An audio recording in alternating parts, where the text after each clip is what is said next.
ભક્તિ અને અધ્યાયનો વાત્સલ્ય રસ પણ અમારા ક્વેશ્ચન પેપરમાં આવે, અમારા પીએચડીમાં થાય છે, અને એ અમે લોકો પૂછીએ પણ છીએ. જે ક્વેશ્ચન પેપર કાઢીએ તો એ ભલે ભરત મુનિમાં એ એડેડ નથી, પણ હવે નવરસ જ આવે છે. આખું પ્રેઝન્ટેશન નવરસમાં થાય. હા, ખબર છે મને, પણ હું એ જ કહી રહી છું કે તો પણ ભરતનું સ્થાન ઓલ્ટરેબલ નથી. આજે જે કોઈ પણ 9મી 10મી કે 11મી કાઉન્ટિંગ હોય એ એક્સ્ટ્રા કાઉન્ટિંગ જ રહેશે, ગમે તેટલું પ્રચલિત કેમ ના થઈ જાય. જે લિખિતમાં જે 8 છે એ તો 8 જ રહેવાના છે, એને તમે ચેલેન્જ કરી નથી શકતા. જે એડિશન છે એ એડિશન જ છે, અને જે ઓરિજિનલ છે એ ઓરિજિનલ જ છે. એના ડિફરન્સને આપણે ખતમ નહીં કરી શકીએ. હા, એટલે એ લોક પ્રચલનના કારણે હવે એક્સેપ્ટેબલ થઈ ગયું છે. જે ભક્તિની રસરૂપતા પણ હવે ચેલેન્જેબલ નથી. યુનિફોર્મલી મોસ્ટલી બધા જ લોકો એને સ્વીકારે છે કે ભક્તિ રસ છે જ, પણ જે શાસ્ત્ર જે કહે છે એ તો એ જ કહે છે. આપણે એની અંદર એવો કોઈ ચેન્જ નહીં કરી શકીએ. અને એ જેને જેવું પણ લાગે, પણ વિદેશી લોકોને આ વાત નથી સમજાતી કે તમે આવું કેવી રીતે કરી શકો. પણ આ આપણી શિષ્ટ પરંપરા છે કે we never challenge our elders. મેં આવું સાંભળ્યું છે, વિદેશી લોકો કહે છે કે તમારે સ્ક્રિપ્ચરનું અપડેશન જરૂરી છે. હા, આવું બોલે છે. પણ વાત એની અંદર એ છે કે જે ઓલ્ટરેશન છે એની લિમિટ શું છે. અને ગૂગલ એક્ઝામિનર કોણ આવ્યો, એ કઈ બેન્ચ એને ડિસાઇડ કરે કે ઓલ્ટરેશન એપ્લિકેબલ છે કે કેમ કે ક્રિશ્ચિયનની પોતાની પાસે એવી બેન્ચ છે, એટલે એ લોકો આપણી પાસેથી એવું એક્સપેક્ટ કરે છે. રોમના જે પોપ છે, he has the right to make any alterations in Bible.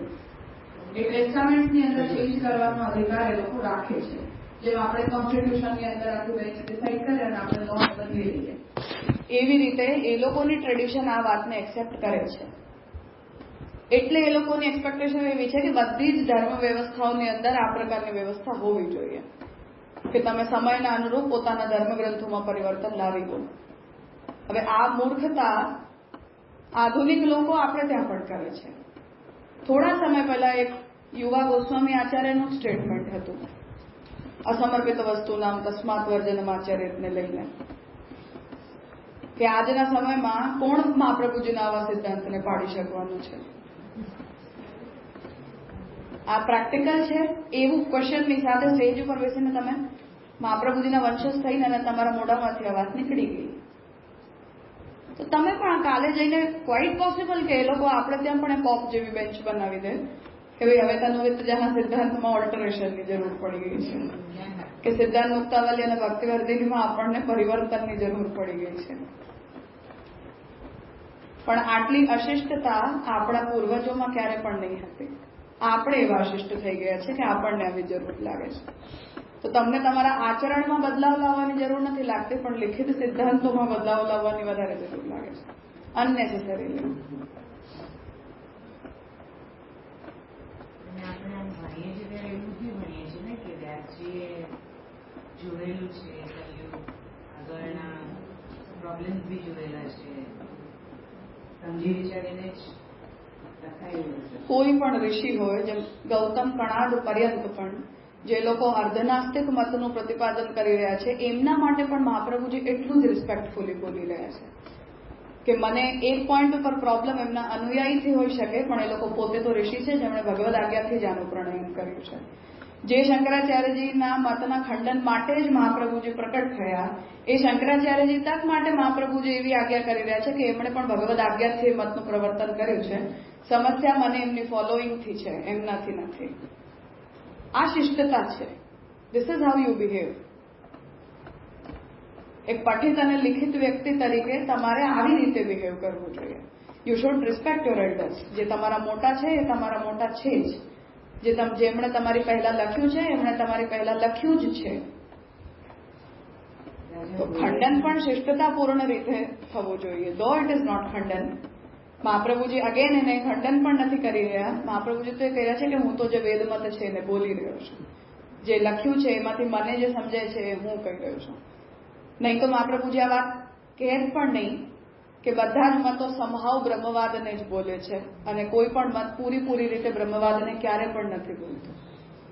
તો આ આપણી ટ્રેડિશનની ભારતીય પરંપરામાં અશિષ્ટતા છે. કોઈ પણ આટલું અશિષ્ટ વ્યવહાર નથી કરતું. નો રાઇટિંગ મહાપ્રભુ શ્યામકાકાજી પણ એવી રીતે નહીં લખે ક્યારે પણ.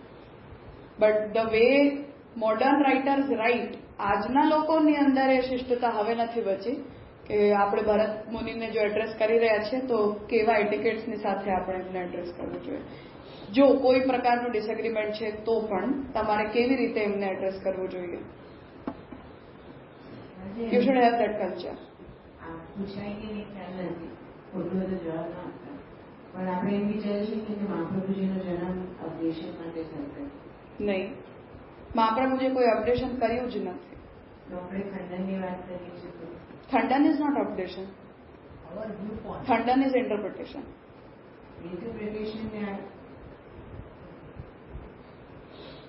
મેં આ પંક્તિ વાંચી તો મને આમાંથી આવું સમજાયું, તમે આ પંક્તિ વાંચી તો તમને આમાંથી આવું સમજાયું.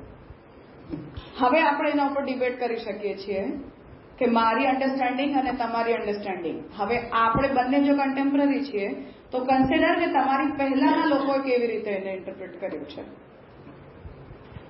જેમ શ્યામકાકાજીએ તનુવિત્તજા માટે આ જ વાત કહી હતી કે હું એવું નથી કહી રહ્યો કે તનુવિત્તજાના વિષયમાં મારો આવો ઓપિનિયન છે, પણ આજે હું અને કોઈ મારા સમકાલીન વ્યક્તિ કે મારા કરતા 10-20 વર્ષ મોટો વ્યક્તિ, અમે બંને જો તનુવિત્તજાના સિદ્ધાંત ઉપર કોઈ ચર્ચા કરી રહ્યા છીએ તો મારી પહેલા આટલા બધા આચાર્યો જેમણે સિદ્ધાંત મુક્તાવલી ઉપર ટીકા લખી દીધી, એ લોકોના મતને મારે રેફર કરવું પડે કે ના કરવું પડે?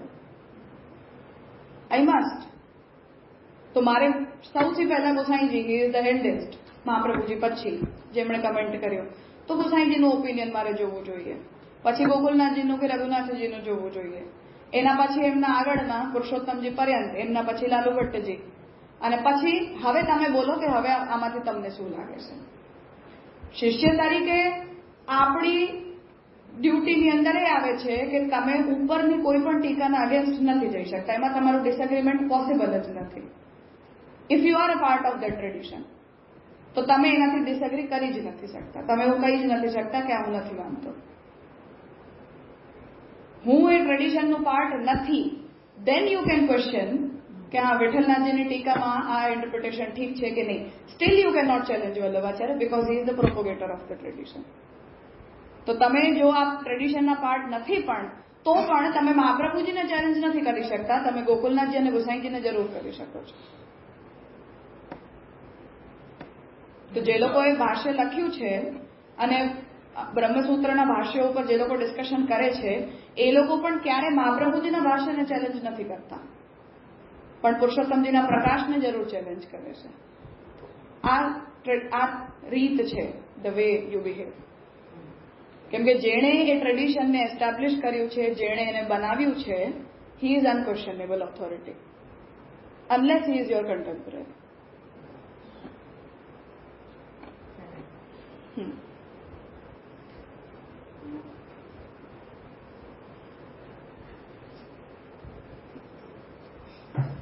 करें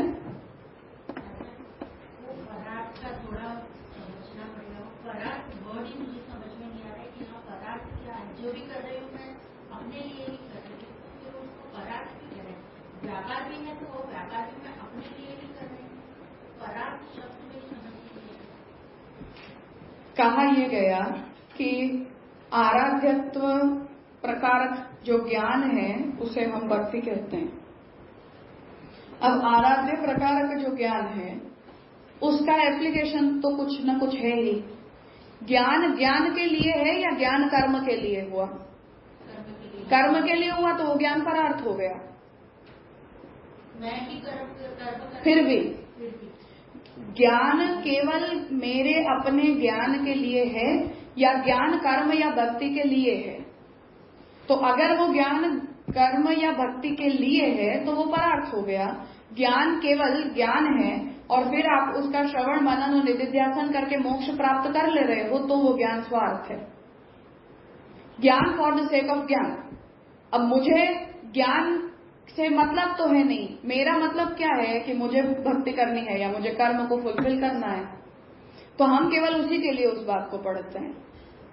तो हम अपने सिद्धांत में भी महात्म्य ज्ञान पूर्वक फिर सेवा का आता है, तो वो ज्ञान परार्थ है, वही तो बात है। महात्म्य ज्ञान परार्थ है, महात्म्य ज्ञान स्वार्थ नहीं है हमारे लिए भी। महाप्रभु जी तो उल्टा ये कह देते हैं कि अगर आपका शास्त्र का ज्ञान भक्ति में परिणमित नहीं होता है तो मैं मायावाद को भी एक्सेप्ट कर सकता हूँ। तो ब्रह्मवाद की जो आपकी अंडरस्टैंडिंग है वो कंपलसरी है कि वो भक्ति में परिणमित होनी ही चाहिए।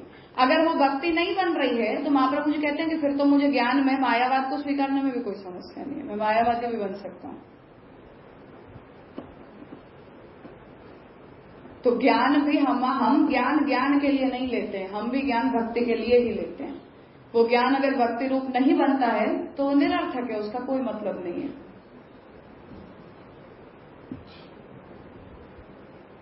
भक्ति के लिए ज्ञान है, हमारा ज्ञान भक्ति के लिए ही है, केवल भक्ति के लिए है। कर्म में अपने जो सेवा का जो कर रहे हैं वो उसमें गौरता ही देखनी है। तो भक्ति सेवा से ही तो हमारा रस भी तो बढ़ता है ना। भक्ति वही मेरे समझ में नहीं आ रहा कि कर्म कर रहे हैं सेवा को या कर्म। हम सेवा को कर्म नहीं कह रहे हैं, ये पूर्व पक्षी कह रहा है। इनके भी यहाँ भी वो जो कर्म कर रहे हैं वो सेवा का ही कोई प्रकार ही होगा। हाँ, वो नवदा भक्ति के जो व्यापार हैं उसे वो कर्म रूप बता रहे हैं, क्योंकि उनके लिए भक्ति फल है। तो हमारे यहाँ तो श्रवण भी भक्ति है, कीर्तन भी भक्ति है, और वहाँ वो लोग उसको कर्म कहते हैं। हाँ, क्योंकि वो तो भक्ति होती ही नहीं है ना। भक्ति का मतलब केवल इतना है कि आपने किसी देव विशेष को अपने आराध्य के रूप में स्वीकार लिया। बस इतनी आपकी जो अंडरस्टैंडिंग है, इतनी जो आपकी समझ है, वो समझ ही भक्ति कहलाती है। उसके जो व्यापार हैं वो कर्म कहलाते हैं, जो नवदा भक्ति के व्यापार हैं वो। और वो जब आत्मनिवेदन रूपा बन के जब उसका फल मिलता है आपको, अर्थात आपके जो इष्ट देव हैं उनमें सायुज्य, साष्टी, सारूप्य वगैरह जो कोई भी प्रकार का आपको फल मिलता है वो रसरूप होता है, वो फल होता है। बीच में कुछ भी रस रूपता नहीं होती है, बीच में कुछ भी फल रूपता नहीं होती है, तो क्रिया होती है।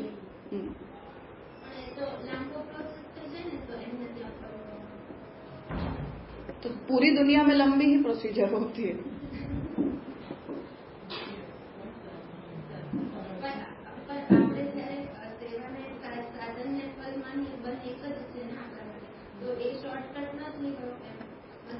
ऐसा भी केवल हमें मिसअंडरस्टैंडिंग है। आपको फल लगता ही नहीं है तो उसकी फल रूपता होने से भी मतलब क्या बन रहा है। यहाँ भी जैसे आराध्यत्व प्रकारक ज्ञान है, ऐसे ही हमें फल रूपता का केवल ज्ञान है, फल रूपता की अनुभूति कहाँ है। वो रुक्मिणी के जैसे हमें वो जब फल रूप लग जाए तब हमें ये बात कहनी चाहिए कि हाँ अब हमें इसमें फल रूपता की अनुभूति हो रही है।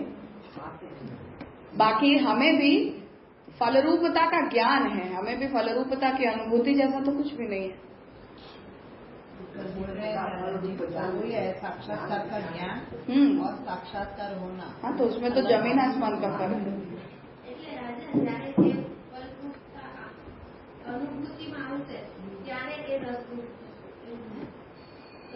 कंक्लूजन पर मत आओ, हमने तो अभी टेक्स्ट शुरू भी नहीं किया। हो जाएगा शायद 4-5 सेशन तक में हमें आ जाएगा समझ। जो स्वार्थ की बात करते हैं, जैसे कभी हमने समझा कि महात्म्य ज्ञान से भक्ति हो रही है, इसलिए जो ज्ञान है वो परार्थ है। जब भक्ति सिद्ध हो जाएगी तब भौतिक ज्ञान की जरूरत नहीं रहेगी, इसलिए फिर वो स्वार्थ हो जाएगी। ऐसे फिर भक्ति स्वार्थ हो जाएगी। हाँ,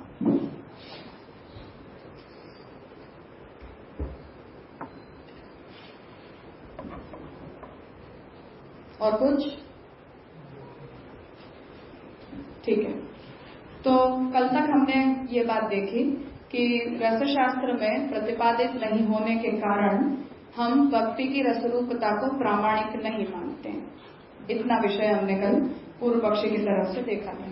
पूछ रहे हैं नीलेश भाई हाँ, कि every knowledge has to culminate in फल.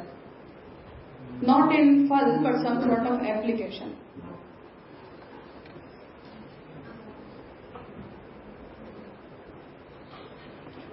उसका कोई ना कोई एप्लीकेशन होना जरूरी है. हो सकता है विशुद्ध भी हो सकता है ज्ञान. कॉन्टेक्स्ट क्या है इनका, ये पूछ. ये जो अभी पूछा गया था स्वार्थ और परार्थ वाला, उसके लिए तो ज्ञान फॉर द सेक ऑफ ज्ञान ऐसा भी हो सकता है, पर उसकी फलरूपता नहीं है, वो सही बात है. जैसे रेंडमली मुझे भी बहुत कुछ पढ़ने का मन करता रहता है तो हम पढ़ लेते हैं, पर उसका हम कुछ करते तो नहीं है. हम अन्य संप्रदायों के ग्रंथों को पढ़ लेते हैं तो ज्ञान ज्ञान के लिए होता है. उससे जैसे महाप्रभु जी बता रहे हैं कि हमें क्लैरिटी मिलती है कि आपका ये अलग है और उनका ये अलग है, इतनी आपकी समझ बनती है. पर उनकी दृष्टि से हम देखें तो उसका हम कोई एप्लीकेशन थोड़ी करते हैं. तो ऐसे ज्ञान हमारा बहुत कुछ होता है, पर जो कोई काम में नहीं आता है तो वो फलित तो नहीं होगा, बुद्धि में रहेगा. बुद्धि की स्पष्टता में उसका कंट्रीब्यूशन है.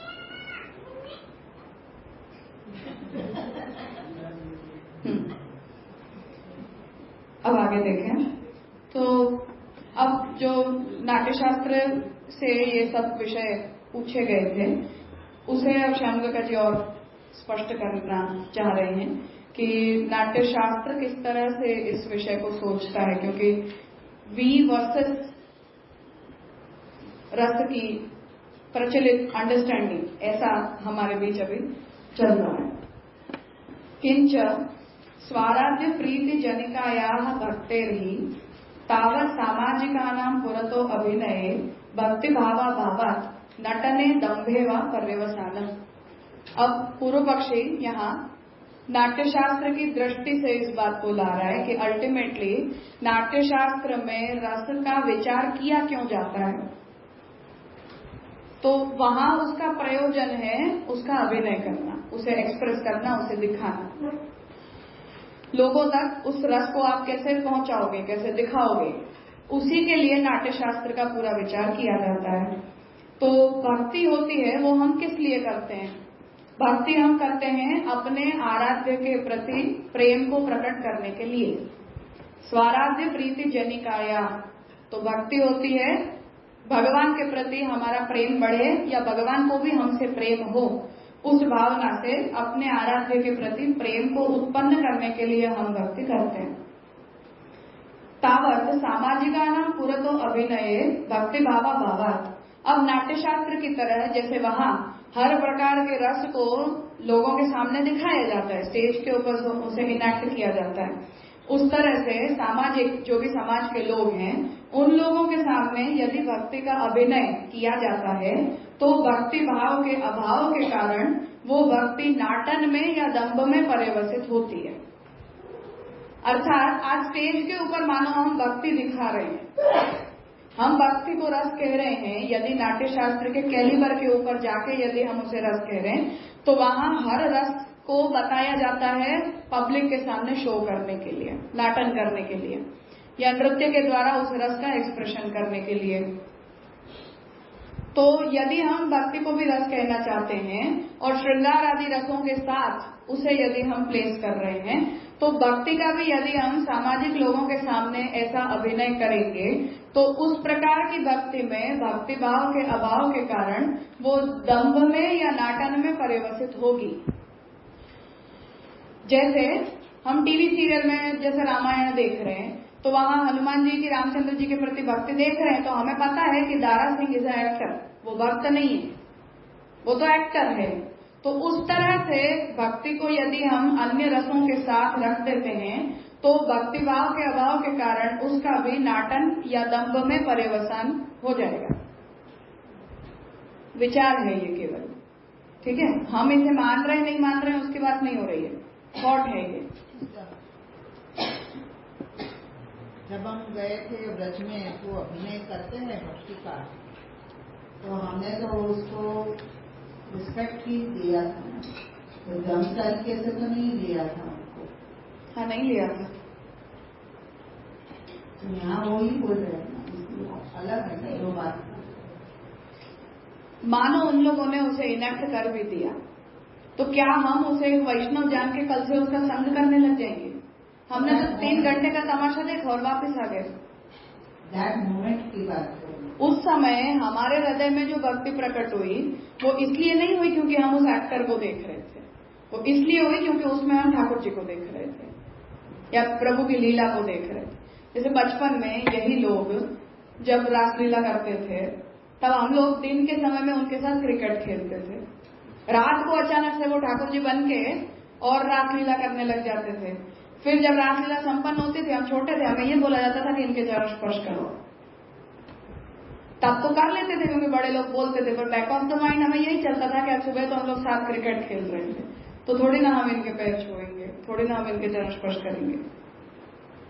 तो हम वहां उस समय एक मोड में चले जाते हैं, उस व्यक्ति को हम नहीं देखते हैं, वहां ठाकुर जी के चरित्र को हम देखते हैं।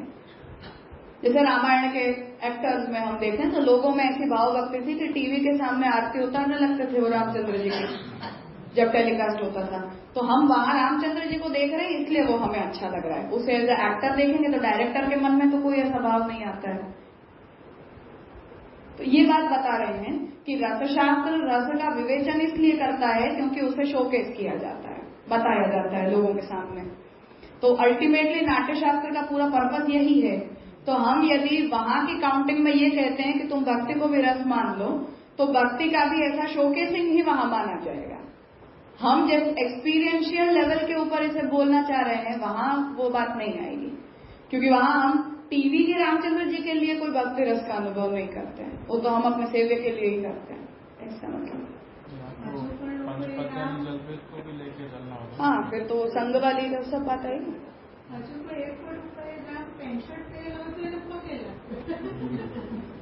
अब वही कह रही हूँ, लोगों की अब वो भाव भक्ति है ऐसी तो वो बहुत बढ़ जाती है। अब वो तब तो ये भी आता था कि जो सीता जी के रोल में थे वो पार्ला में एक बार सिगरेट फूंकते देखे तो लोगों ने थप्पड़ मार दिया कि तुम सीता जी को कैसा कैसे करते हो। तो सीता जी हम टीवी में है, अपने रियल लाइफ में थोड़ी कोई सीता जी बन रहे। वो सही बात है और वो कैरेक्टर अतिशय निभाते हैं। तो जैसे अरुण गोविल ने इंटरव्यू में बोला था कि उन्होंने अपने पर्सनल जीवन में भी बहुत सारे चेंजेस लाए जब उन्होंने रामचंद्र जी के रोल को प्ले किया उसके बाद। तो ठीक है, वो तो व्यक्ति अपनी तरह से उसमें ढल जाए इतने लंबे समय तक उसे करते करते, तो वो चीजें उनके आचरण में उनके जीवन में दिखने लग जाती हैं। पर फिर भी और इक्वल टू राम तो नहीं हो जाएंगे ना।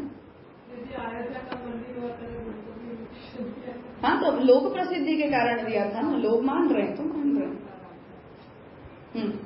तो भक्ति भावा भावात नटने दम्बे व पर्यवसानम। तो भक्ति है वो स्वाराध्य प्रीति जनिका है, इसलिए यदि हम उसे रस में काउंट करते हैं तो वो भी नाटन और दम्भ में उसका पर्यवसान हो सकता है, पॉसिबिलिटी के रूप में ये बात कही जा रही है। अभिनयार्थत्वा भावे तो अनुभावा भावाद एवं न रस रूपता। और अगर हम ये कहेंगे कि नहीं, हम भक्ति का अभिनय कर ही नहीं सकते हैं या भक्ति का अभिनय किया ही नहीं जा सकता है, तो फिर अनुभाव के अभाव के कारण उसकी रस रूपता नाट्यशास्त्र की फ्रेमवर्क में सिद्ध नहीं हो पाएगी। ठीक है, अर्थात यदि हम ये कहेंगे कि दम्भ और नाटन में उसका परिवसन हो रहा है इसलिए आप भक्ति रस को शो मत करो।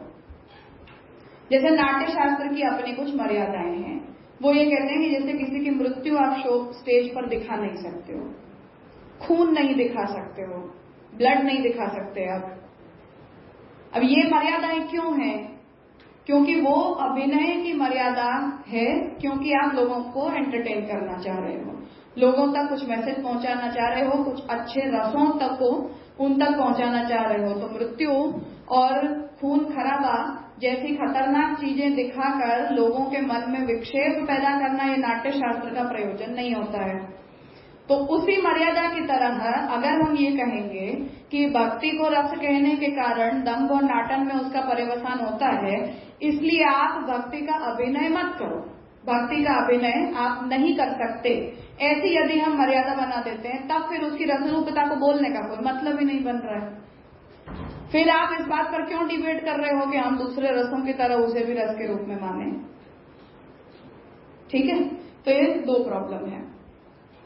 तदुत्तम, अब जो भाव है नाट्यशास्त्र, क्योंकि फिर से जो बात हमने कल देखी थी कि आंखों का रूप के विषय में प्रामाण्य होता है, तो उसी तरह नाट्यशास्त्र अपनी कुछ मर्यादाओं में और अपने कुछ पर्पस में चलता है।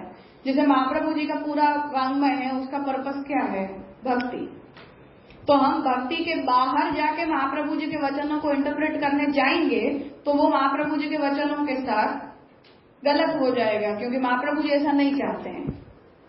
ठीक है, जीवात्मा का अंश रूपेण ज्ञान है, ऐसा बोल के हम ये कहेंगे कि हम नहीं, हम तो अब इसके द्वारा जीवात्मा की अंश रूपता का ध्यान करेंगे। तो महाप्रभु जी कहेंगे कि नहीं, मैं अंश रूपता ध्यान करने के लिए नहीं बता रहा हूं, मैं तो सेवा करने के लिए बता रहा हूं। महाप्रभु जी हमें करेक्ट करेंगे कि नहीं करेंगे? क्योंकि उसका पर्पस है। वो व्यक्ति जब उसे कह रहा है तो वो अपने पर्पस से कह रहा है। ठीक है, तो महाप्रभु जी ने हर स्थान पर अपने प्रयोजन को स्पष्ट किया है कि हम इस बात को कहते हैं तो इस प्रयोजन से कहते हैं। तो नाट्य शास्त्र का भी अपना प्रयोजन है कि हम ये सारी एनालिसिस करते हैं तो हम इस प्रयोजन से करते हैं।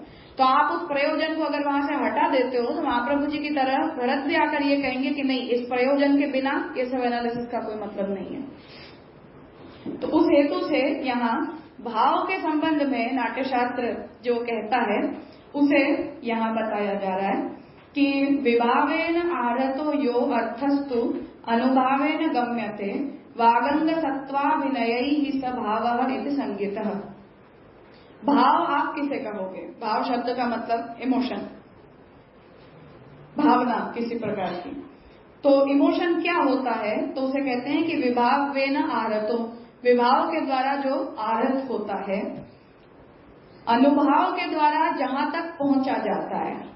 अर्थात आज मेरे अंदर कोई प्रकार का भाव है तो मैं रिस्पॉन्ड करती हूँ उस भाव को अपनी क्रियाओं के द्वारा, अपने थॉट्स के द्वारा, किसी भी प्रकार से हम उस भाव को रिस्पॉन्ड करते हैं। तो अनुभव के द्वारा जहां तक पहुंचा जाता है, वाणी, अंग और सात्विक अभिनय के द्वारा आप जहां तक पहुंचते हो उसे भाव की संज्ञा दी जाती है।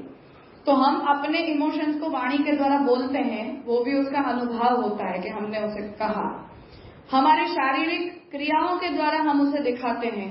जैसे हमें कुछ बहुत ज्यादा आश्चर्यजनक लगा तो हमारे चेहरे के एक्सप्रेशन से हमें समझ में आता है कि तुम्हें जो कुछ भी तुमने देखा उसका तुम्हारे ऊपर क्या प्रभाव पड़ा, या उसके प्रभाव जो तुम्हारे हृदय के ऊपर पड़े वो हमारी क्रियाकलापों के द्वारा दिखाई देने लग जाते हैं।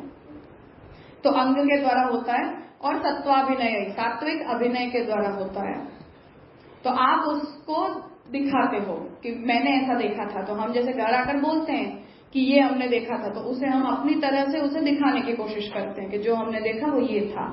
पर वो भी सत्वाभिनय होना चाहिए, सात्विक अभिनय होना चाहिए। उसे राजसी और तामसी प्रकार से हम नहीं कर सकते हैं। तो ये अपनी मर्यादा है। उसे भरत मुनि कह रहे हैं कि हम इसे भाव कहते हैं, इसे भाव की संज्ञा दी जाती है। वाग अंग मुख रागैहि च सत्वेन अभिनयेन च कवेः अंतर्गतम भावम भावयन भावः उच्यते। तो वाणी के द्वारा, अंग के द्वारा, मुखराग के द्वारा, चेहरों के एक्सप्रेशन के द्वारा, कभी एक्सप्रेशन नहीं आते तो जैसे वो गूज़बम्स आते हैं तो हमारे रोंगटे खड़े हो जाते हैं, तो ये भी उसके दिया गया एक प्रकार का रिस्पॉन्स है। हमारे हाथ पैर हिलने लग जाते हैं, चलने लग जाते हैं, आंखें फड़कने लगते हैं, कुछ भी। तो वाणी, अंग, मुखराग और सात्विक अभिनय के द्वारा च कवेः अंतर्गतम भावम भावयन, तो जिसने लिखा है, जो उसे एक्सप्रेस कर रहा है, जो भी उसका राइटर है, तो वाणी के द्वारा यदि हम उसे किसी प्रकार से एक्सप्रेस कर रहे हैं तो उस भाव का भावन जब हम करते हैं तब वो भाव कहा जाता है। अर्थात जैसे कालिदास ने कुछ लिखा है कविता में, तो कालिदास जब उसे लिख रहे हैं तो अपने किसी न किसी भाव का वो एक्सप्रेशन कर रहे हैं अपने लेखन के द्वारा। हम जब उसे पढ़ते हैं तो उसे पढ़ने से हम वाणी के द्वारा भी अपना एक्सप्रेशन देते हैं कि कितना अच्छा है, या अपने चेहरे के एक्सप्रेशन देकर हम कुछ एक्सप्रेस करते हैं, उसका अभिनय करके हम उसकी सुंदरता को बाहर प्रकट करने का प्रयास करते हैं। तो उनके भावों का जब हम भावन कर रहे हैं तब हम उसे भाव कहते हैं। तो हम भी अपने अंदर उसी प्रकार के भावों की अनुभूति कर रहे हैं जैसा कि कालिदास जगाना चाह रहे हैं उस लेखन के द्वारा, या अभिनेता अपने अभिनय के द्वारा उसी भाव को हमारे अंदर प्रकट करना चाह रहा है, उस इमोशन को प्रकट करना चाह रहा है। नाना विनय संबंधात भावयन्ति रसान इमान यस्मात् तस्मात् अमी भावाः विज्ञेयः। अलग अलग प्रकार के अभिनय संबंधों का भावन करते हुए जो भी ये रस हैं, जिन अष्ट रसों को गिनवाया गया, इन सभी रसों के द्वारा जब हम उन भावों को जानते हैं तो रस होते हैं उन भावों का विज्ञान करवाने के लिए। तो जैसे श्रृंगार रस के संबंधी कोई एक्टिविटी दिखाई गई या वात्सल्य रस के संबंधी कोई एक्टिविटी हमने स्टेज के ऊपर देखी या किसी कविता के अंदर हमने पढ़ी, तो जब हमने उसे पढ़ा तो क्या उसे पढ़ने पर हमारे हृदय में श्रृंगार रस पैदा हुआ? क्या उसे पढ़ने से हमारे अंदर वात्सल्य रस पैदा हुआ? तो यदि हुआ तो वो पूरा एक्ट सक्सेसफुल है। यदि नहीं हुआ तो उसका मतलब कि तुम उसे लोगों तक पहुंचा नहीं पाए, तो आप सक्सेसफुल नहीं हुए। तो भाव और रस ये दोनों एक दूसरे के साथ इस संबंध से जुड़े हुए हैं।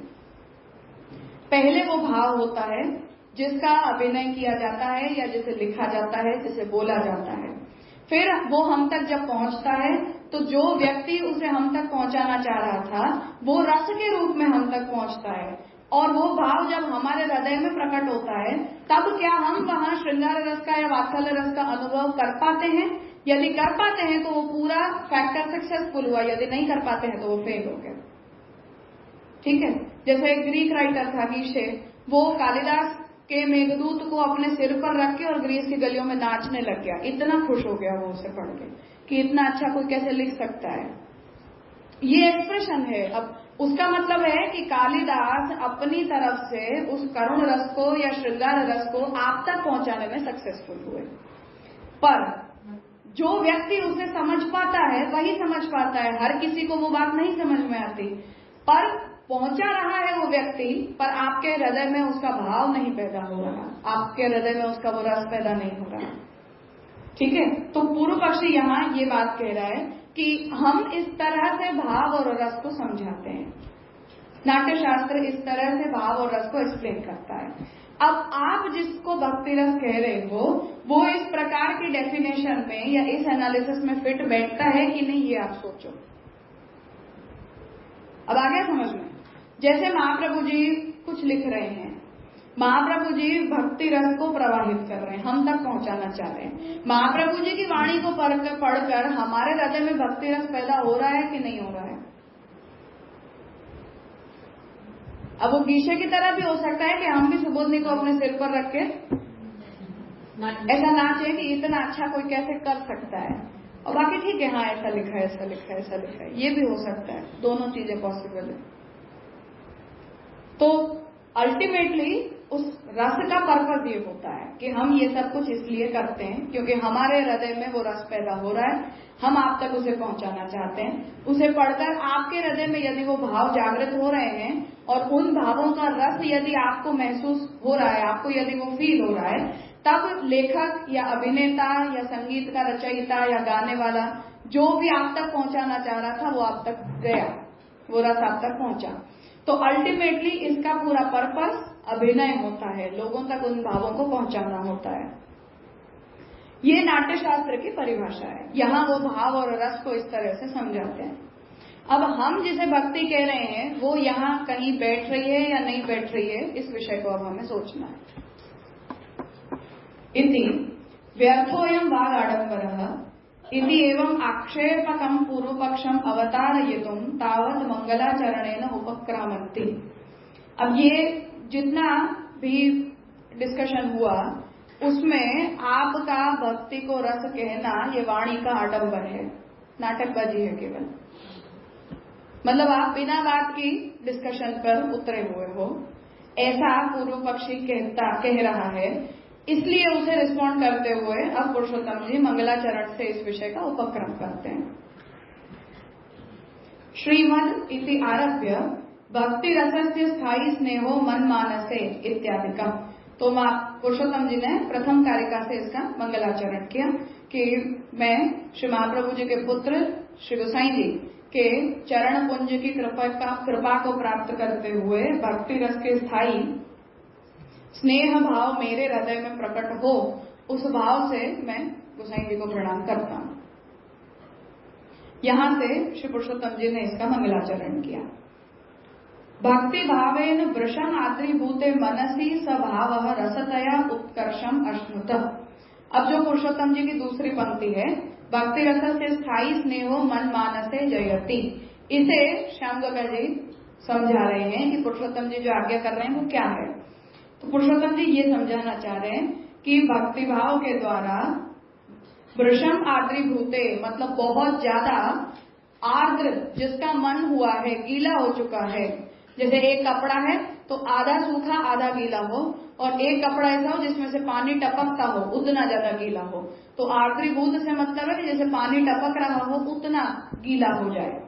तो भक्तिभाव के द्वारा तुरंत ही आर्द्रीभूत जिसका मन है, उस मन में ये भाव रस के रूप में उत्कर्ष को प्राप्त करता है।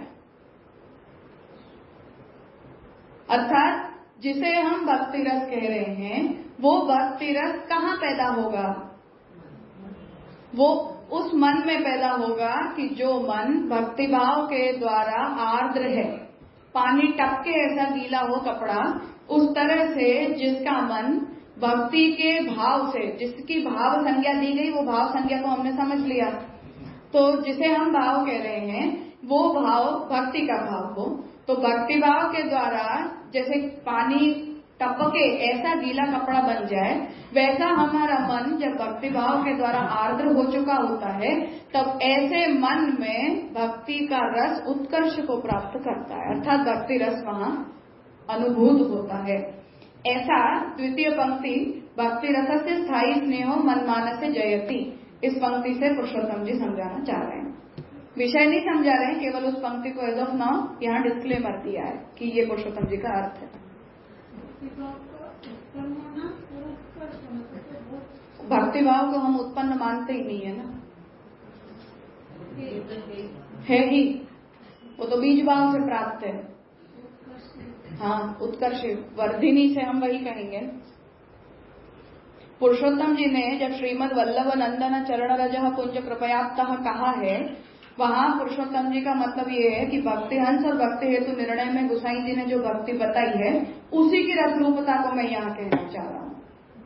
तो वो प्रिसपोज कर रहे हैं इस बात को कि हम कोई दूसरे प्रकार की भक्ति की बात नहीं कर रहे हैं। गोसाई जी ने जिसे भक्ति माना है, जिसे पुष्टि भक्ति माना है, उसी पुष्टि भक्ति की रसरूपता की हम यहाँ बात कर रहे हैं। इसीलिए गोसाई जी को प्रणाम करके आपने ये बात कही है।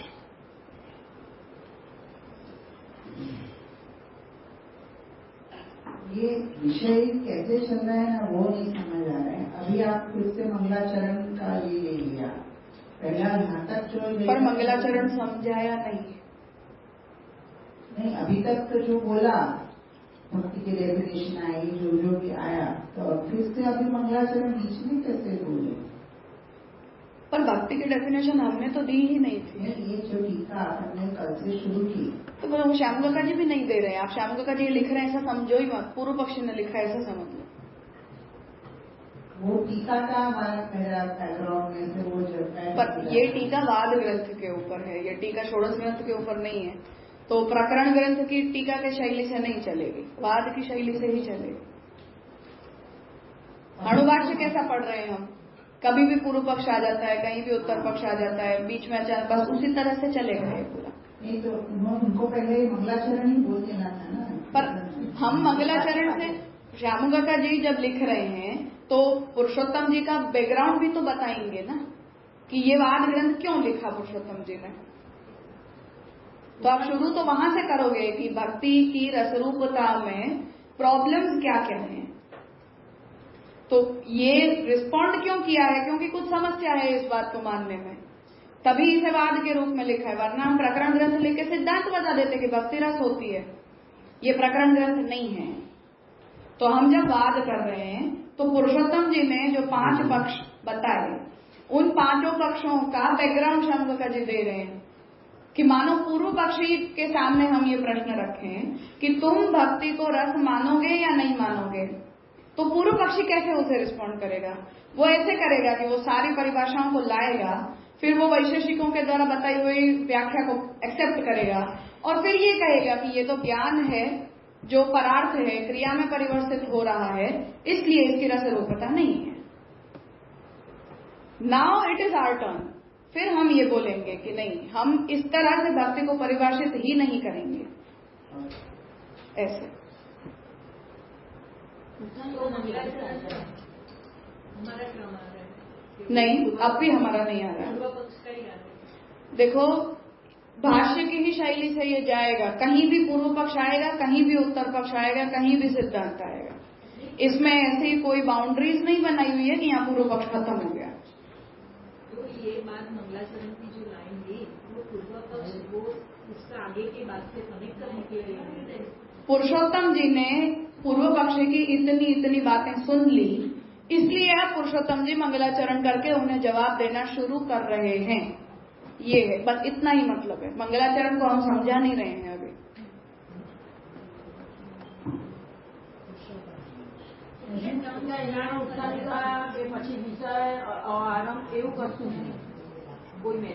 वो वाद ग्रंथ की टीका ऐसे लिखी ही नहीं जाती। वाद ग्रंथ में किसी के पास इतनी भूमिकाओं को सुनने की फुर्सत ही नहीं होती। हम सामने बैठे हैं डिस्कशन करने के लिए और तुम भूमिका पे भूमिका लगाए जाओगे तो वाद कौन करेगा?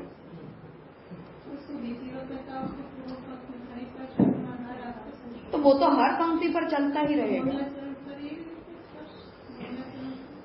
प्रॉब्लम ये मंगलाचरण अभी क्यों आया है, हमको यही प्रॉब्लम है। पर मंगलाचरण तो पुरुषोत्तम जी ने लिखा है, श्याम काका जी ने मंगलाचरण तो कब का लिख दिया। नहीं ना, अभी तो समझा रहे हैं। समझा नहीं रहे हैं, मैंने वही तो कहा। तो डिस्क्लेमर दिया केवल कि पुरुषोत्तम जी ऐसा मंगलाचरण कर रहे हैं, ऐसा कह रहे हैं। एज अ थर्ड पर्सन अगर मैं बोल रही हूँ कि इन्होंने ऐसा बोला, इन्होंने ऐसा बोला, तो मैं क्या बोलूंगी? फ्लो होता है कन्वर्सेशन का, उसमें आप क्या बोलोगे कि पहले पूर्व पक्षी ने स्टैंड रखा, फिर पुरुषोत्तम जी ने ऐसा मंगलाचरण किया, अब पूर्व पक्षी ये कह रहा है, अब पुरुषोत्तम जी ये कह रहे हैं, अब पूर्व पक्षी ये कह रहे हैं, पुरुषोत्तम जी ये कह रहे हैं।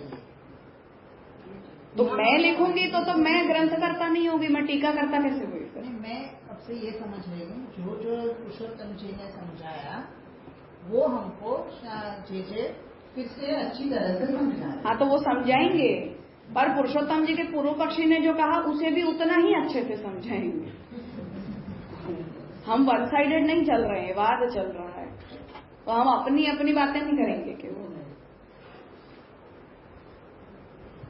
पुरुषोत्तम जी को ये कहने की जरूरत क्यों पड़ी, ये प्रश्न क्यों कभी हमारे मन में नहीं आता है? जैसे श्रीमद वल्लभ नंदन चरण पुंज कृपयाप्तः, गोसाई जी को क्यों प्रणाम किया है, महाप्रभु जी को क्यों नहीं किया, ठाकुर जी को क्यों नहीं किया? इसमें क्या आपत्ति है? पुरुषोत्तम जी है ये, हम नहीं है। हम कुछ भी कर देंगे, हम किसी को कर दें, किसी को ना करें तो भी कोई नहीं फर्क पड़ता।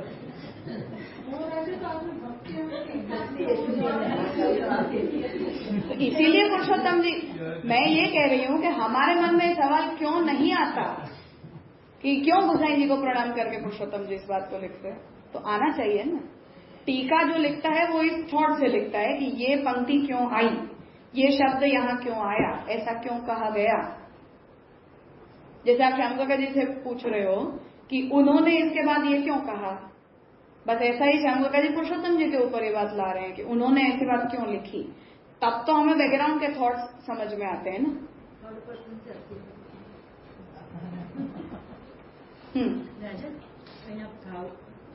भाव की जो डेफिनेशन दे रहे हैं वहाँ पे 8 रस तो पत्नी जो कहते हैं उसमें श्रृंगार वीर्य विभस सब रस आते हैं। तो यहाँ की जो सत्वे का अभिनय, तो राजस्थान में अभिनय और सत्वे तो मुझे विरस वो सब होते हैं, तो वहाँ पे उनका जो नाट्य हुएगा उसमें तो वो भी सत्वाभिनय ही होता है। इसीलिए आप तलवार चला सकते हो, गदा चला सकते हो, लेकिन खून नहीं दिखा सकते, मार नहीं सकते हो आप किसी को। वो जो नेपथ्य में जो खड़े हुए लोग होते हैं वो बोल देते हैं केवल कि अब इसकी मृत्यु हो गई, पर आप स्टेज पर किसी को मरा हुआ दिखा नहीं सकते हो, क्योंकि वो विक्षेप पैदा करता है चित्त में। It is not entertainment. तो वीर रस भी दिखाओगे पर सत्वाभिनय से दिखाओगे, ऐसा नहीं कि मार ही डाला सामने वाले को, वो आप शो नहीं कर सकते हो। सब सत्वाभिनय में ही जाएंगे, बिल्कुल। सात्विक और तामसिक अभिनय में सैमसंग में समझी एग्जैगरेशन, किसी भी एक स्टोरी लाइन में इन रसों का आउट ऑफ द प्रपोर्शन होना। जैसे पूरा है तो पूरे में वीर ही वीर चल रहा है, करुण ही करुण चल रहा है, बीभत्स ही बीभत्स चल रहा है, वो भी नहीं चलता है। उसमें प्रपोर्शन आपको लाना पड़ेगा कि जिससे वो चीजें बैलेंस हो जाए। ऐसा आप नहीं कर सकते कि पूरा एक्ट जो है वो केवल वीर रस का एक्ट हो गया, ऐसे नहीं कर सकते। रसाभास होते हैं, वो राजस में जाता है। ये दोनों बराबर समझ रहे, बाकी वो थोड़ा बैकग्राउंड होता है तो मजा आती है ना, इसलिए आप भी तो अमीभावा विज्ञेय तो अंत में आया ना, पहले भाव तस्मात् अमीभावा विज्ञेय, इसलिए इन रसों के द्वारा इन भावों को जाना जाता है। पहले भाव की पहले बताया कि भाव यदि संगीत, फिर वापस बताया कि उसका एक्सप्रेशन हो रहा है, तब जाके वो भाव है। तो पूर्व में जो बताई बात भाव यदि संगीत, मतलब अपन जिस प्रकार से वो भावना और भाव का डिफरेंस कह रहे हैं, वो नहीं कहना चाह रहे हैं, भाव और रस का रिलेशन एक्सप्लेन करना चाह रहे हैं। हम रस कब कहेंगे, इसीलिए मैंने वो कालिदास का एग्जाम्पल दिया। जब कालिदास मेघदूत लिख रहे हैं तो उनमें दो मूड हैं, एक करुण रस का है और एक श्रृंगार का है।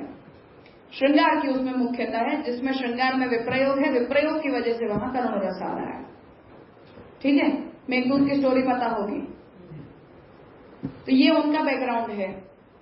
अब उस भाव को वो खुद तो समझ रहे हैं कि भाई यक्ष और यक्षिणी एक दूसरे से अलग हो गए हैं, दोनों एक दूसरे से बहुत प्रेम करते हैं पर दोनों संभाव अलग हो गए। अब हमें वहां श्रृंगार का विप्रयोग दिखाना है और विप्रयोग में करुण रस दिखाना है। अब आप उस बात को वहां लिख रहे हो, लिखते समय आप वहां अपने भावों को लिख रहे हो, अपने इमोशंस को लिख रहे हो। उन भावों को दिखाने के लिए आपको वहां एक स्टोरी लाइन बिल्ड करनी होती है कि जैसे यक्ष जो है वो मेघों से बात करने लग जाता है।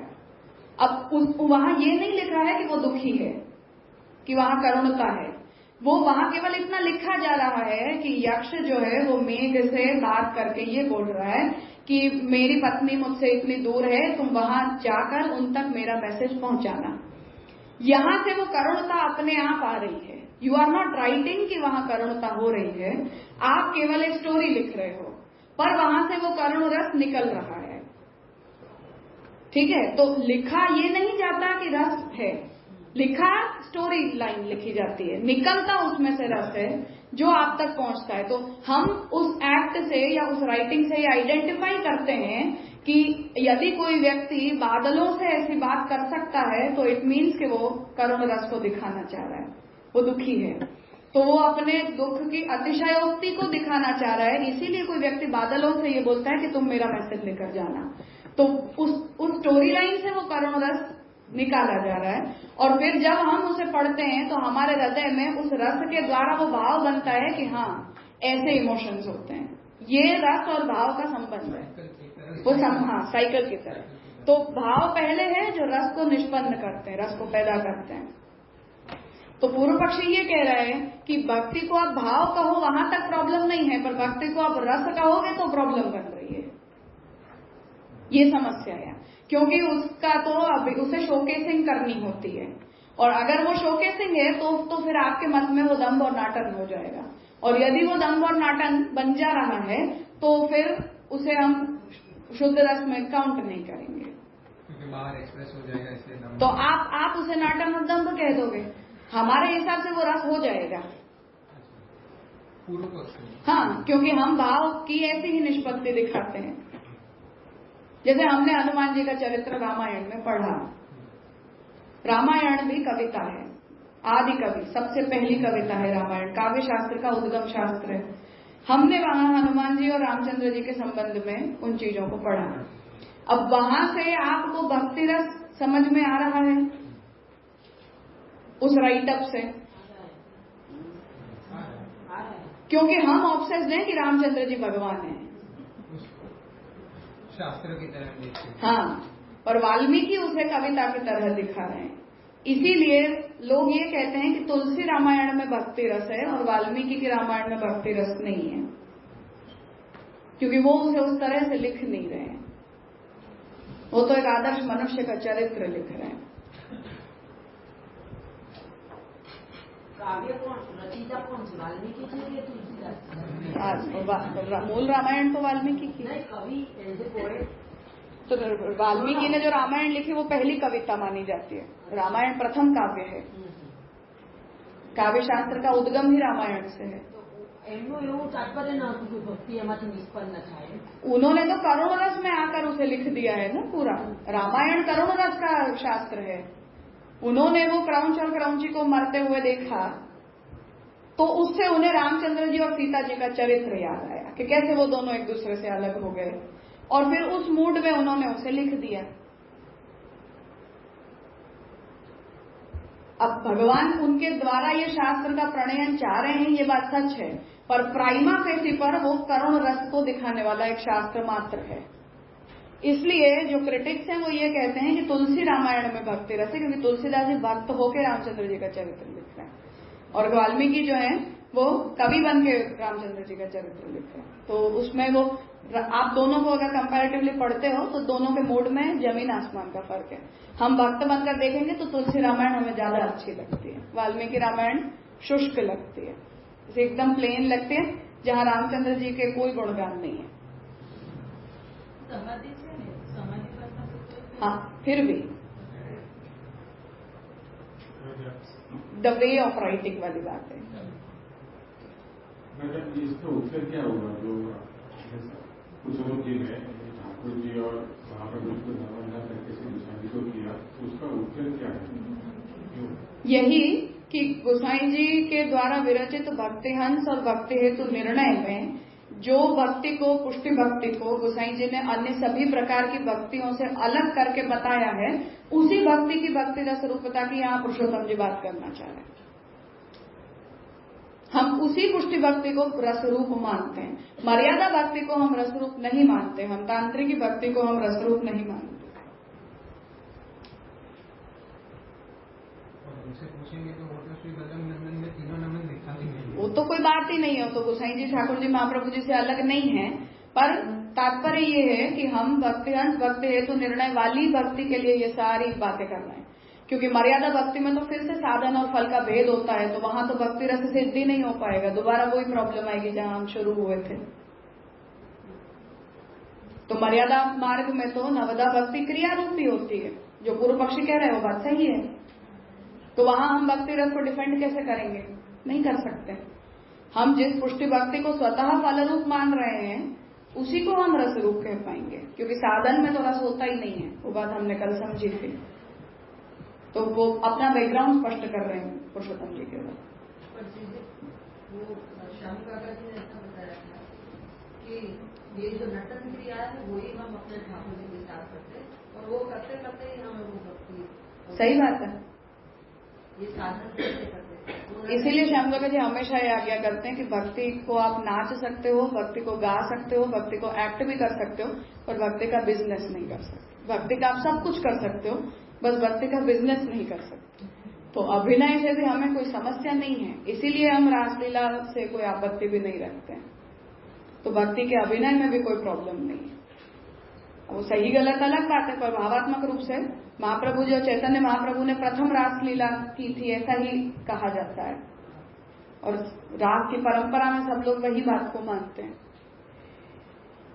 कि जिसमें स्वामी जी का रोल चैतन्य महाप्रभु ने प्ले किया, क्योंकि वो गौर कृष्ण हैं, गोरे हैं, और महाप्रभु जी कृष्ण वर्ण के हैं, इसलिए उन्होंने ठाकुर जी का रोल प्ले किया। और पहली रासलीला गुलाल कुंड पे दोनों ने अर्थात उस भक्ति को इनैक्ट किया था, अभिनय किया। वो राधा जी बने और महाप्रभु जी ठाकुर जी बने। हाँ, तो वो यही बात को मानते हैं, तो अभिनय से भी हमें कोई समस्या नहीं है। पर भक्त अभिनय करे तब समस्या नहीं है, केवल अभिनय करोगे तो वो एक अलग बात होगी फिर।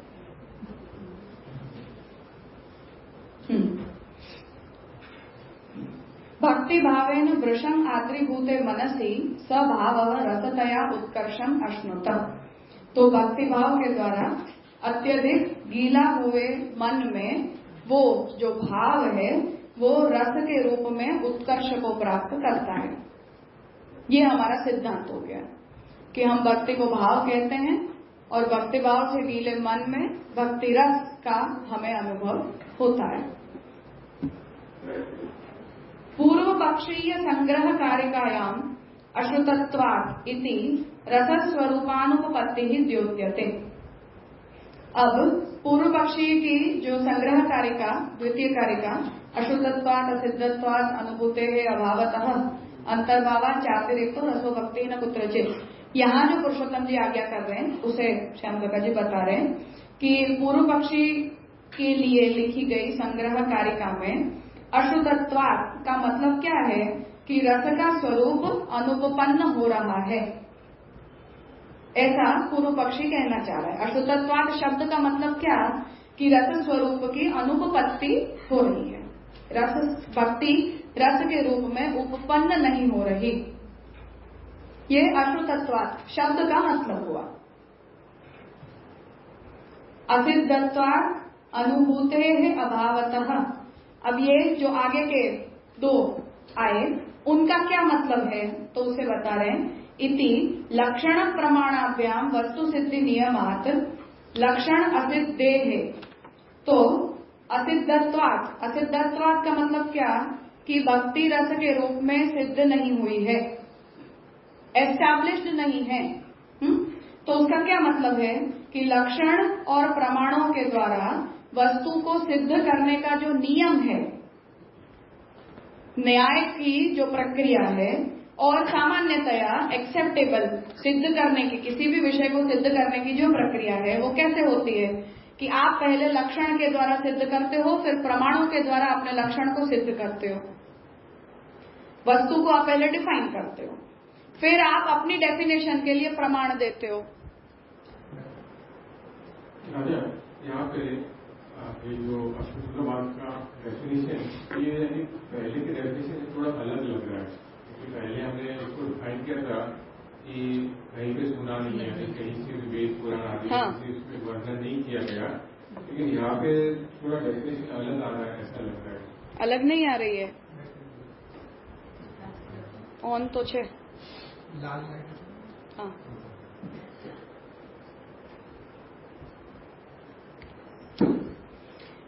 अश्रुतत्वात् से हमने ये कहा कि हमने भक्ति को रस के रूप में कभी सुना नहीं है। क्यों नहीं सुना है?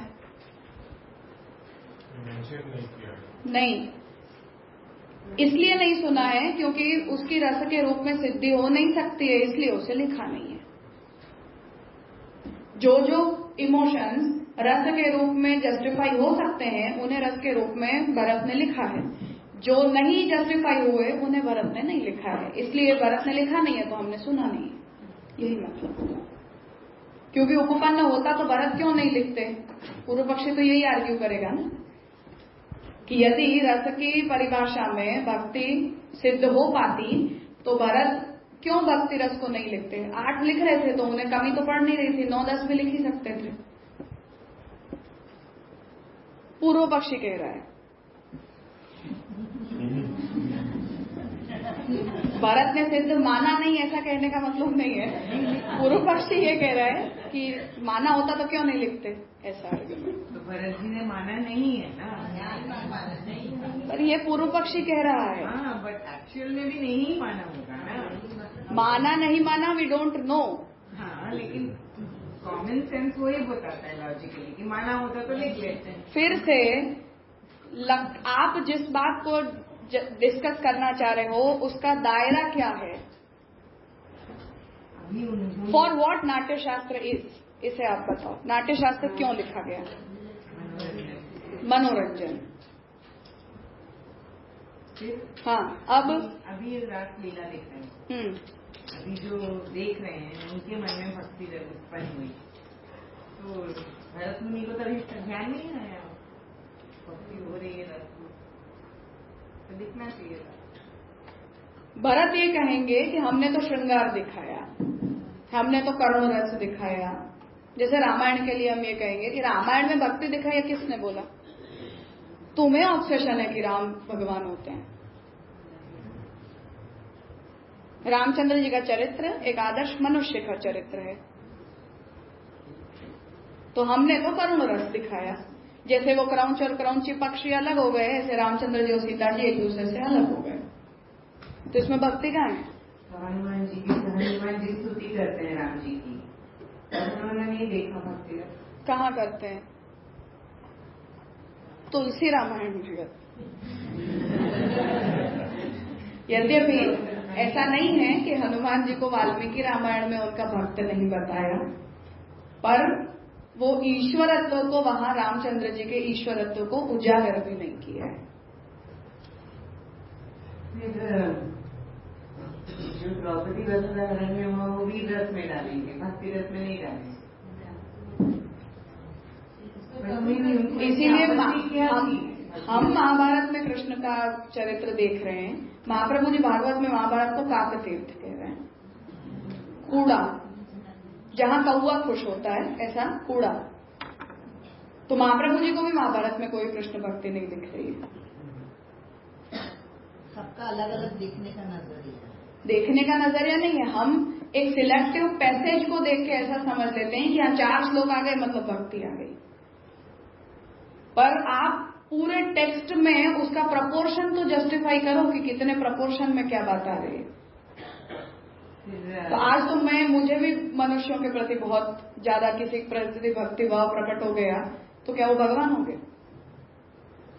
अब लोग रजनीकांत की भी पूजा करते हैं, तो हम क्या करेंगे?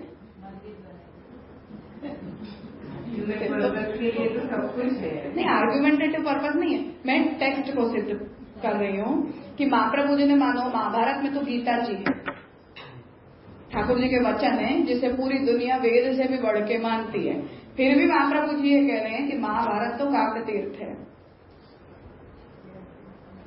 क्योंकि व्यास जी को खुद को उसे लिखने के बाद कोई संतोष के अनुभव नहीं हुआ। फिर उन्होंने नारद जी से पूछा, फिर उन्होंने कहा कि आपने ठाकुर जी के गुणों का वर्णन नहीं किया इसलिए नहीं हुआ। अब हाउ कैन वी से कि महाभारत में भगवान के गुणों का वर्णन नहीं है जहां से गीता आ रही है? पर व्हाट इज द प्रपोर्शन? 18,000 श्लोकों का 1,00,000 श्लोकों में कितना प्रपोर्शन है? फिर भी क्षणिक भक्ति तो है ना। अरे क्षणिक भक्ति नहीं होती है, मूड कंसिस्टेंट मूड होता है, कंसिस्टेंट मूड होता है। भाव की बात कर रहे हैं, जब भी आप क्षणिक की बात कर रहे हैं, मूड कंसिस्टेंट होता है।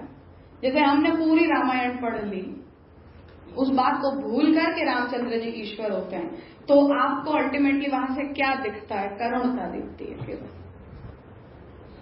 कि द ह्यूमन रामचंद्र जी के जीवन में कभी कोई सुख शांति नहीं रही। कितना सेक्रीफाइस किया धर्म के लिए, अपने जीवन को सिद्ध करने के लिए, दूसरे लोगों के लिए अपने आप को जस्टिफाई करने के लिए कितना किया। तो जन प्राकट्य हुआ तब से लेकर रामचंद्र जी स्वधाम पधारे वहां तक के पूरे चरित्र के अंदर हमें करुणता जो है वो प्रपोर्शनेटली ज्यादा दिखती है। ये सब तो भरत मुनि जी सही हो गए। अरे सही गलत की बात नहीं है, हर एक चीज में वो कन्वर्जन। अभी प्रहलाद जी की भक्ति देखो तो बोल देंगे नहीं, फिर वही बात है कि भागवत में प्रपोर्शनेटली क्या हमें ज्यादा दिख रहा है? तो फिर वो प्रहलाद जी की बात नहीं मालूम, सब मालूम था। पर आज मैं किसी की एनालिसिस कर रही हूँ एक पर्टिकुलर टॉपिक की, तो हम उसे इनेक्ट करने के पर्पज से उसे देख रहे हैं। तो अगर आज मुझे रामायण का अभिनय ही केवल बताना है तो मैं वहां से अपना पर्पज ही तो निकालूंगी ना। मैं वेदांत की बातें क्यों करूंगी? मैं भक्ति की बातें क्यों करूंगी? तो स्विषय शूराणी ही प्रमाणानी, यही प्रक्रिया है। अपने अपने विषय में अपने अपने प्रमाण होते हैं। अभी भी मुझे इतना क्लैरिटी नहीं आ रहा है। कोई बात नहीं, पूरी हो गया हो जाता है। द्रौपदी जी हरण जो है वो करुण रस और विभत्स रस, वो भी विभत्स है उनका द्रौपदी। विभत्सता है वो। प्रभु का प्राकट्य की बात है। હા પ્રાગટ્ય ત્યારનું બી વાત કરું છું, બધું મિક્સચર છે ને એમાં ઘણું બધું. કરુણ રસ ને કરુણ રસ પ્રાઇમરી વોટેવર હું પાછળ ની વાત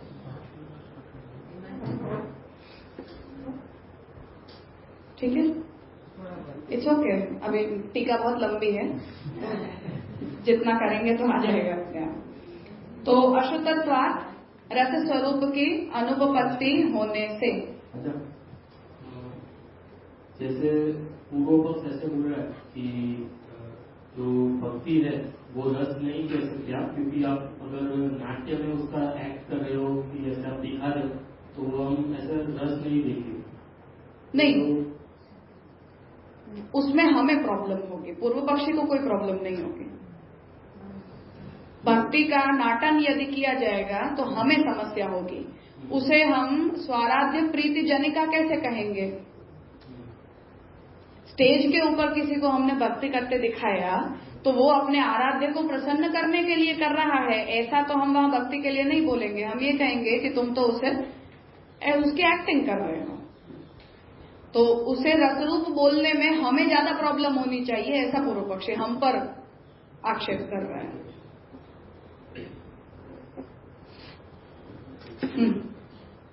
तो उसका मतलब ऐसा हो कि उन लोगों का ऐसा मानना है कि जिसको तुम अभिव्यक्त कर सकते हो वही रस होता है, तभी तो रस निष्पन्न होता है। अंदर होता है तब तक वो भाव होता है, केवल रस नहीं होता है। उन लोगों का ऐसा मानना है।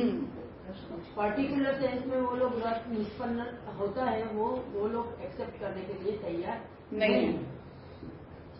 रस अंदर नहीं होता है, रस निष्पत्ति को बोलते हैं, भाव अंदर होता है।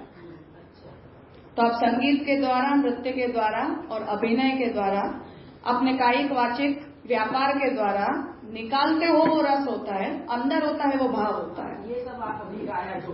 हाँ, तो वो ये कह रहे हैं कि आप भक्ति को भाव कह सकते हो, आप भक्ति को रस नहीं कह सकते। तो फिर ये डेफिनेशन तो भरत मुनि के हिसाब से ये लोग ले रहे हैं कि हाँ, महाप्रभु जी उनको भी करेक्ट कर रहे हैं कि नहीं, हमारा ये मानना है। अब हम ये कहेंगे कि अब हम भक्ति में भाव और रस दोनों कैसे सोच रहे हैं? नहीं, वो तो आपने वो मांडवी में सब ये सब हाँ, तो पूर्व सॉरी भूमिका के तरह ये सब आपने बताया। हाँ, तो ये ऐसे चल रहा है, ऐसे चल रहा है। राजा, जिस तरह से आपने अभी राम जी का बताया, तो उसमें जो उनका कैरेक्टर है वो मतलब दुखमय जीवन जो अभी आपने बोला, तो फिर कृष्ण भगवान का भी तो ऐसा ही है ना, जब से जन्मे थे, जब से जन्म हुआ उनका, और राधा जी से लेके मतलब जब तक मतलब लीलाएं की, तब तक उनके जीवन में भी तो मतलब दुखी था ना। भगवान को कोई दुख नहीं है, भगवान को तो नहीं था, बट अब हम लौकिक दृष्टि से देखें फिर भी नहीं था। ठाकुर जी की लाइफ रामचंद्र जी के सामने तो सेटल्ड है, फुल लॉन, कोई समस्या ही नहीं है जीवन में। तो बकवास। 125 वर्ष ठाकुर जी विराजे, उसमें प्रपोर्शनेटली ठाकुर जी के जीवन में 11 साल तक की समस्याएं हैं केवल। 11 वर्ष तक बस ब्रज को छोड़ के ठाकुर जी पधार गए, उसके बाद अब द्वारकाधीश बन के विराजे, वो समस्या क्या है? युद्ध कोई समस्या नहीं हो, तो सब ठाकुर जी के सामने हाजी हाजी करके तो चल रहे। ठाकुर जी के जीवन में कभी कोई रामचंद्र जी के जैसी कोई ट्रेजिक स्टोरी नहीं है। Ramayana is genuinely a tragic story. जो उसकी जनरल एनालिसिस है, मैं उसकी बात कर रही हूँ। बाकी रामचंद्र जी परब्रह्म है, इसमें हमें कोई डाउट नहीं है, पर रामायण की जो राइटिंग स्टाइल है उसकी जब तक बात है तब तक वो करुण रस है। तो जैसे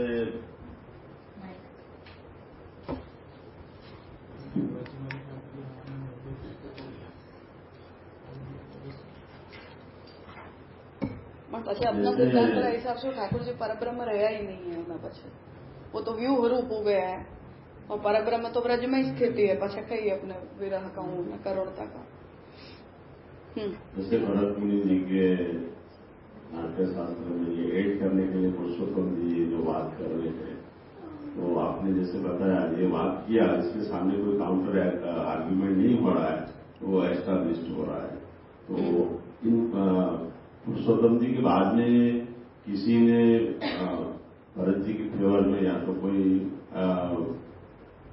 पूर्व पक्षी ऐसा कोई इसको काउंटर चैलेंज किया है क्या? मतलब ये एस्टैब्लिश हो रहा है। टेक्स्ट को सीधा किसी ने रेफर करके और काउंटर नहीं किया था। डेविड एबरमैन ने किया है, लेकिन उन्होंने भागवत के कॉन्टेक्स्ट में उसे एक अलग स्वरूप देने की कोशिश की है। पुरुषोत्तम जी के खंडन की तरह वो इस बात को नहीं बोल रहे। एस्थेटिक्स इन भक्ति नाम से उनकी बुक है इसी सब्जेक्ट पर, તમને જોવી હોય તો।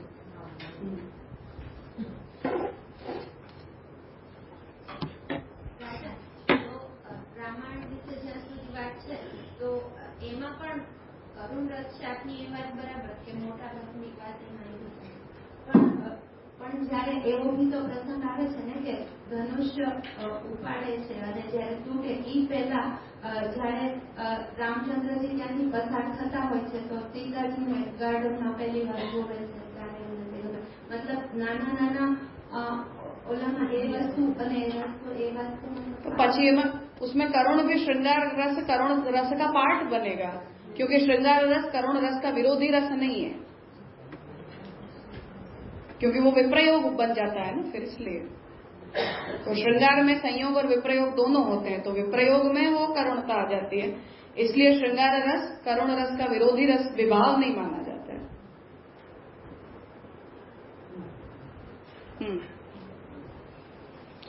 असिद्धत्वात् अनुभूतेः अभावतः इति लक्षण प्रमाणाभ्याम वस्तु सिद्धि नियमात् लक्षण असिद्धेः। तो असिद्धत्वात् का क्या मतलब है उसे समझा रहे हैं कि कोई भी बात को हम सिद्ध तब कर सकते हैं जब हम पहले उसका लक्षण बनाएं, जो लक्षण में न्याय के द्वारा बताए हुए तीनों प्रकार के दोष न आते हों, और ऐसा लक्षण बनाने के बाद शास्त्रीय प्रमाणों के द्वारा या लौकिक प्रमाणों के द्वारा हम अपने लक्षण को सिद्ध करें।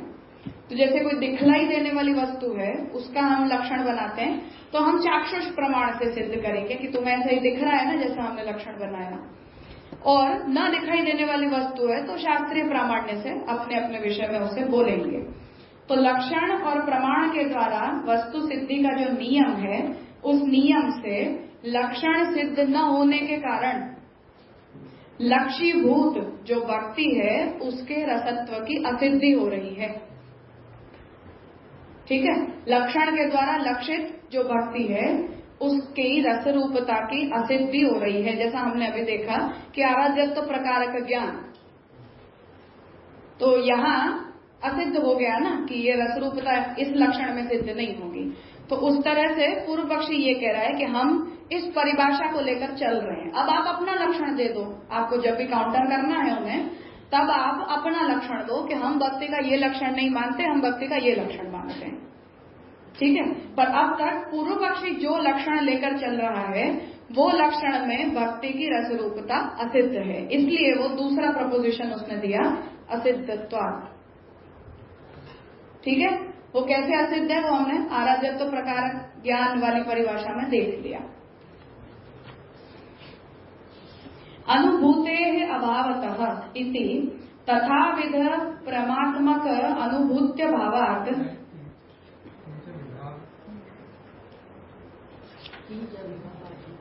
नहीं, वो आप लोगों का टेक्स्ट गड़बड़ है, वो तो ऊपर मूल में जा रहा है, नीचे देखो। अनुभूतेः अभावतः इति तथाविध परमात्मक अनुभूत्य भावात् भक्ति रसरूप प्रमेय अनुपपत्तिः इति आशयः। अब तीसरा जो तर्क पूर्व पक्षी ने दिया वो ये है कि किसी को भी भक्ति रस की अनुभूति हुई नहीं है, इसलिए अनुभूति का अभाव होने के कारण हम भक्ति को रस नहीं मानते। इसे समझा रहे हैं कि तथाविध अर्थात भक्ति की रसरूपता के विषय में परमात्मक अनुभूति का अभाव होने से, परमात्मक का मतलब है ज्ञानात्मिका, हमें एश्योर्ड ज्ञान हो, प्रमा का मतलब होता है बुद्धि, नॉलेज, ज्ञान, तो तथाविध परमात्मक अनुभूत्य भावात् उस प्रकार की भक्ति रस के विषय में परमात्मक अनुभूति का अभाव होने के कारण भक्ति रस रूप प्रमेयानुपपत्ति ही इति आशयः। इसलिए यदि प्रमा नहीं है तो प्रमा से सिद्ध प्रमेय नहीं हो सकता है।